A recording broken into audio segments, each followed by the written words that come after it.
barshan qof kasta wuxuu leeyahay sheeko sheekadiisana asiga ayaa ka xidig ah qof walba wuxuu leeyahay waayo iyo waqti iyo nolol u gaar ah qof noloshiisa qof kale u maamula ma jiro haddii aad noqotid qof noloshiisa qof kale u hibeeyey oo qof kale noloshiisa asugu yiri nin kaala adigu noloshaada ku dabaq waxaad noqon doontaa qof noloshiisa qof walba uu daba gedin doono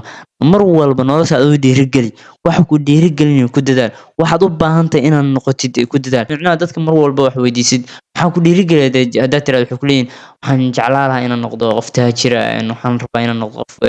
noocaasa nin walba hami iyo rajo ku sheegaya balse ma qaadan wadada guusha boqolkiiba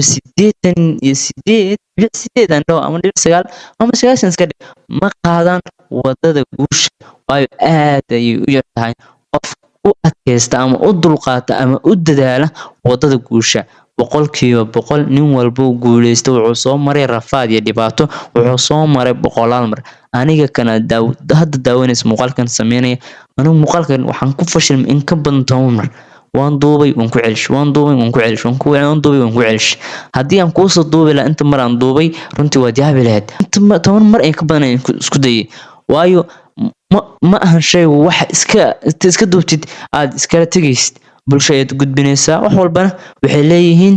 waji cusub iyo nolol cusub waxaan rajeynayaa muuqaalkan inaad wax badan ka faa'iiday guul iyo barwaaqo ayaan ku rajeynayaa hada wabillahi tawfiiq assalamu calaykum waraxmatullaahi wabarakaatuh